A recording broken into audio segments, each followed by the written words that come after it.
छाती ठोक के ये कहता हूं कि हम मरते मर जाएंगे, लेकिन अंबानी और अडानी को पंजाब में पैर नहीं धरने देंगे। पिछले से पिछले साल 5 लाख करोड़ रुपया आपने टैक्सों का छोड़ा इन बड़े बड़े कॉरपोरेट्स को। वो जब पैसे छोड़ते हो टैक्सों के 5-5 लाख करोड़ रुपए, तो आप कहते हो इंसेंटिव, और गरीब किसान को अगर 4 पैसे देते हो तो उसको कहते हो सब्सिडी। और मैं प्राइम मिनिस्टर साहब को कह रहा हूं, जो लोग वन नेशन वन मार्केट की बात करते हैं, वो पंजाब के चुने हुए नुमाइंदों की और एक चीफ मिनिस्टर की आवाज को दबा रहे हैं और कुचल रहे हैं। ये हम कभी बर्दाश्त नहीं करेंगे। ये मत समझिएगा कि ये 50 लोग बैठे हैं, एक एक आदमी के पीछे 2-2 लाख पंजाबी बोलता है इस मंच से।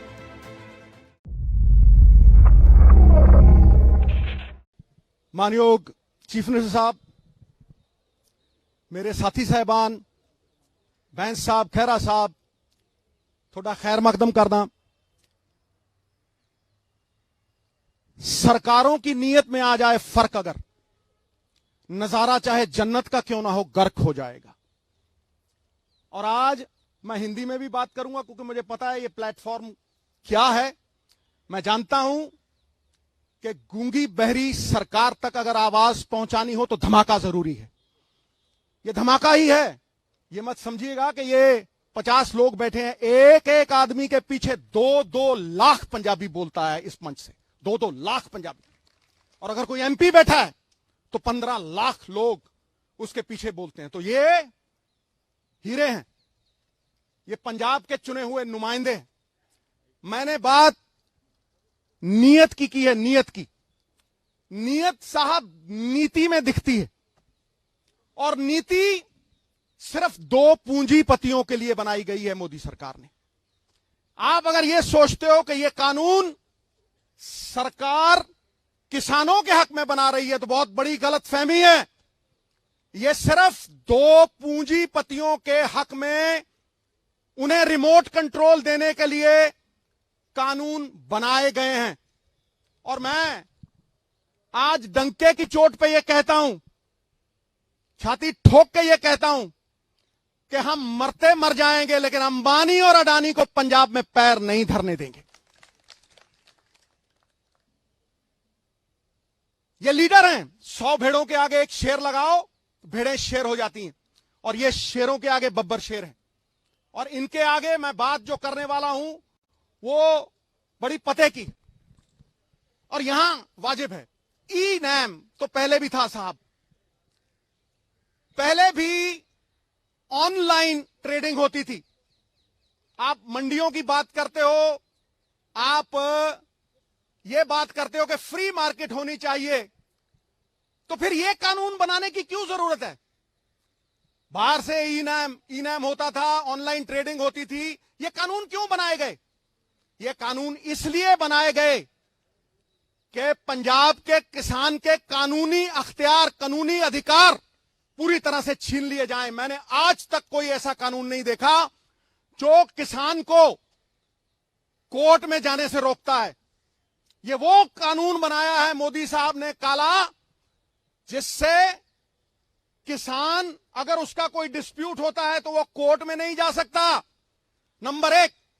नंबर 2, वो एसडीएम के पास जाएगा या वो डीसी के पास जाएगा, जिसका कंट्रोल सेंटर की सरकार के पास होगा।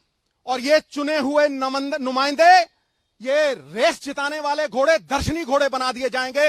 इन चुने हुए नुमाइंदों को नकारा कर दिया जाएगा। ये मैंने देशों में सुना था कि 1-2 कंपनियां मोनोपोली बनाती हैं, और वो मोनोपोली बना के, जैसे ईस्ट इंडिया कंपनी राज किया करती थी, वो मोनोपोली बना के राज करती हैं। ये वही हो रहा है।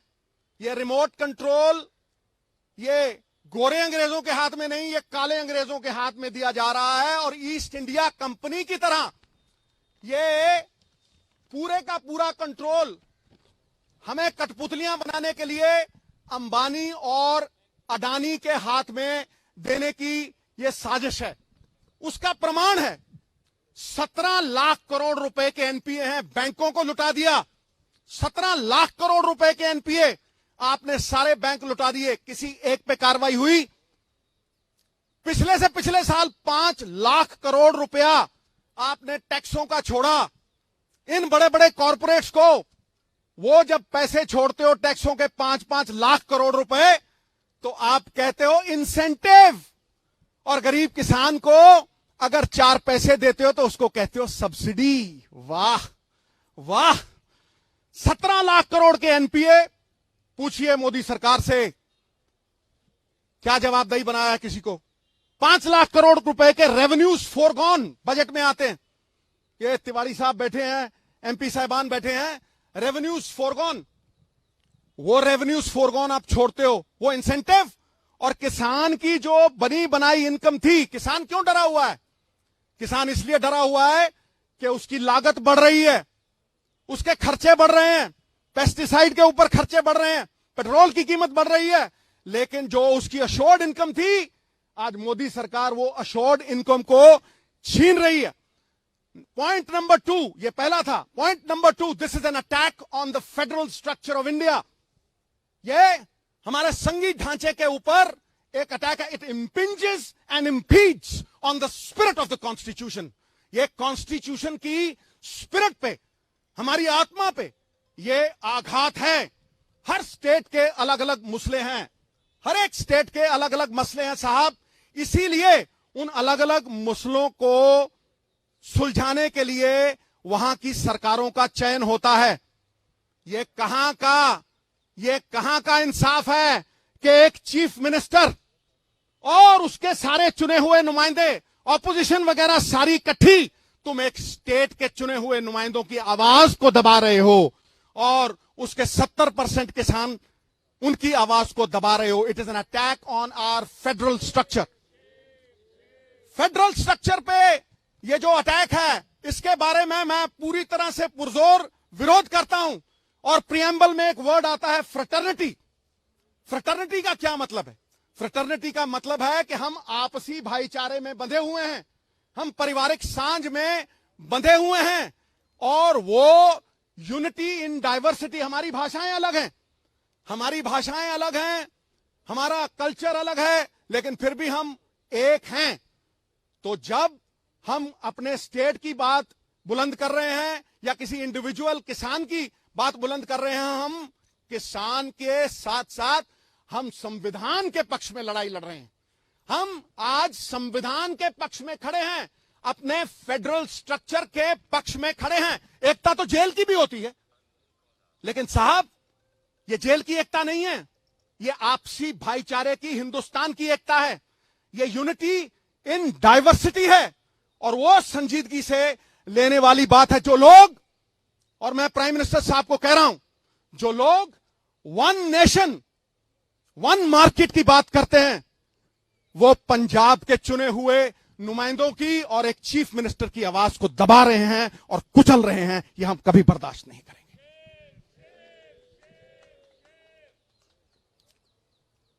जीएसटी की तरह यह पंजाब की इनकम पे वार है। तुम हमारे ही पैसे लेते हो, जीएसटी में तुमने फाइनेंशियल कंट्रोल ले लिया और सारे पैसे स्टेट के बिहाफ पे तुमने वो इकट्ठे किए, और तुम हमें ही वो पैसे दे नहीं रहे। ये कहां का इंसाफ है भाई? चोरी और सीना चोरी, क्या ये सरकारें ये करेंगी? हमारे पैसे लेके तुम ये कहते हो कि हमसे लोन पे वापस ले लो। धिक्कार है ऐसी सरकार पे। काहे का फेडरल ढांचा, फिर काहे की आपसी भाईचारक सांझ? और तुम इकोनॉमिक ब्लॉकेड लगाते हो। I am using the word economic blockade. तुम हमारी रेलें रोकते हो, हां, तुम सामान नहीं पहुंचने दोगे, तुम थ्रेटन करते हो हमें। एक तो तुम हमारे किसान की, और ये किसानी is a way of life in Punjab, ये जीवन जीने का एक तरीका है, ये हमारी पगड़ी है। तुम हमारी पगड़ी को हाथ डालोगे तो वो हाथ तोड़ के डालेंगे। तुम्हारी पगड़ी को हाथ डालोगे, वो हमें मंजूर नहीं है। और मैं आज भी ये कहता हूं कि तुमने हमें सवेरे भी रोकने की कोशिश की।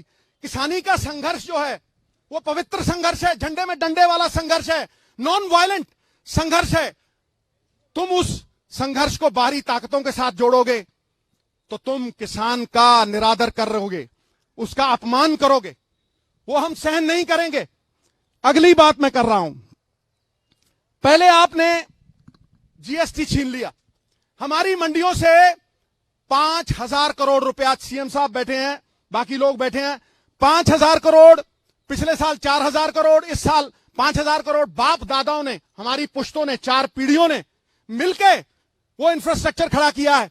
मैं पूछता हूं नरेंद्र मोदी जी से कि मोदी साहब, जहां आपने ये मंडियां नहीं है, जहां आपने ये पहले लागू किया, मुझे ये बताएं कि वहां का किसान, उसकी क्या हालत है? वो लेबर कर रहा है, वो लेबर कर रहा है। देखिए आप, मैं स्टेटों का नाम नहीं लेना चाहता क्योंकि वो भी सब में हमारी पगड़ी है, हम जानते हैं, लेकिन तुम हमारे किसानों को लेबर करवाओगे, इस पगड़ी को हम पैरों में नहीं लड़ने देंगे और यह संघर्ष हमारा गहना बनेगा। मन्नू साडी दातरी असी मन्नू दे सोए, जो जो मन्नू वडदा असी धूण सवल्ले होए, असी धूण सवल्ले होए। चूने की छत के ऊपर जितने थप्पड़ मारोगे वो उतनी ही सख्त, उतनी ही तगड़ी होती जाएगी। ईंट को आग में डालोगे, सोने को आग में डालोगे, वो पक जाएगा और भी चमकेगा। मैं अगला पॉइंट जो है वो ये कह रहा हूं कि पहले आपने जीएसटी छीना, फिर आप हमारी मंडियों पे आ गए, 28,000 आड़तिया रजिस्टर्ड, 5 लाख मजदूर जो मंडियों में काम करता है, हमारे बाप दादाओं का बना हुआ इंफ्रास्ट्रक्चर, तुम उसे बर्बाद करने के ऊपर तुले हो। और जहां तुमने ये फ्री मार्केट लगाई है वहां किसान लेबर कर रहा है। उसके बाद मैं अगली बात करता हूं, क्या यह अकेले पंजाब की बात है? क्या ये अकेले सिर्फ चीफ मिनिस्टर की बात है या इन एमएलओ की बात है? नहीं, ये हर हिंदुस्तानी की बात है, क्योंकि फूड इन्फ्लेशन आएगी, भुखमरी आएगी। मैं कह रहा हूं आज, कैसे कह रहा हूं? क्योंकि आपने इस कानून में अंबानी और अडानी साहब जैसे लोगों को, होर्डिंग को लेजिटिमाइज कर दिया। आपने उसमें लिख के दिया कि आप ये अनाज अपने गोदामों में रखिए, 50 गुना और 100 गुना बेचिए, 50 गुना और 100 गुना बेचिए। भुखमरी का कारण क्या है? मैं डंके की चोट पे कहता हूं, कोई डिबेट कर ले मेरे साथ, कोई। भुखमरी का कारण यह नहीं है कि अनाज नहीं है, अनाज होता है साहब, अनाज गोदामों में होता है अंबानी और अडानी साहब के, लेकिन वो गरीब की पहुंच के परे हो जाता है, इसलिए इन्फ्लेशन आती है। और इन्फ्लेशन का असर अमीरों पे नहीं होता। हम तो कहते हैं भर दे भैया, अपना टैंक भर दे, कोई चक्कर नहीं, लेकिन जो गरीब 500 रुपए कमाता है, वो 500 रुपए की वैल्यू 200 रह जाती है। जो वो 500 में खरीदता था वो 2000 में खरीद नहीं पाता। तुम्हारी जीएसटी ने व्यापारी मारा और आज ये काले कानून किसानों को मार रहे हैं, हमारी पहचान को मिटा रहे हैं। बाबा नानक ने दी थी ये हमें पहचान, मरते हुए मर जाएंगे, इस पहचान को नहीं मिटने देंगे। नाम ही खो देंगे तो किधर जाएंगे, और पहचान खो देंगे सिद्धू तो बिखर जाएंगे, नहीं बिखरने देंगे हम पंजाब को। और आखिरी पॉइंट जो मैं कहना चाहता हूं वो ये है कि आप एहसान फरामोश हो गए हो, आप एहसान फरामोश हो गए हो। मैं डंके की चोट पे कहता हूं। किस तरह से कहता हूं? क्या पंजाब को ग्रीन रेवोल्यूशन की जरूरत थी? नहीं, पंजाब ने पूरे देश का पेट भरा, 2% लोगों ने 67% लोगों का पेट भरा। फिर तुमने गरीब को अन्न कैसे दिया? सस्ती MSP Punjab, Haryana, western UP से उठा के आपने 80 करोड़ लोगों का पेट भरा और उसी को पीडीएस द्वारा उन्हें सप्लाई किया। पेट्रोल 6 रुपए का था 92 में, 78 का हो गया, और किसान की एमएसपी 3 गुना बढ़ी, वो 12 गुना, 17 गुना, और ये 3 गुना। कॉर्पोरेटों में जो काम करते हैं 1,000 गुना उनकी तनख्वाह बढ़ गई, और 1982 से लेके किसान की एमएसपी सिर्फ 15 गुना। ये कहां का इंसाफ है? ये किस तरह हम बयां करें? चाहे मंडी एमएसपी मॉडल हो या दूसरा, पहले केंद्र ने हमें इस्तेमाल किया और फिर यूज एंड थ्रो वाली पॉलिसी करके इन्होंने हमें फेंक दिया। ये 3 पॉइंट मेरे इस केंद्र की सरकार को कहीं भी किसी को भी भेज दें और बहस कर लें, खुलेआम जहां बुलाएंगे मैं आऊंगा। यदि हार गया, राजनीति सदा के लिए छोड़ दूंगा, सदा के लिए। मैं डंके की चोट पे कहता हूं। उन्हें यह फिक्र है, आखिर में ये मैं शेयर करके फिर सीएम साहब के हवाले स्टेज करता हूं, उन्हें यह फिक्र है हरदम नई तर्जे जफा क्या है। तर्जे जफा होती है जुल्म। उन्हें यह फिक्र है हरदम नई तर्जे जफा क्या है। हमें भी शौक है देखें सितम की इंतहा क्या है। हमें भी शौक है देखें सितम की इंतहा क्या है। गुनाहगारों में शामिल हैं वो लोग जिन्होंने ग्रीन रेवोल्यूशन, व्हाइट रेवोल्यूशन अशरन की। गुनाहगारों में शामिल हैं, गुनाहों से नहीं वाकिफ। अरे सितम करते हैं वो, खुदा जाने खता क्या है। बात खत्म।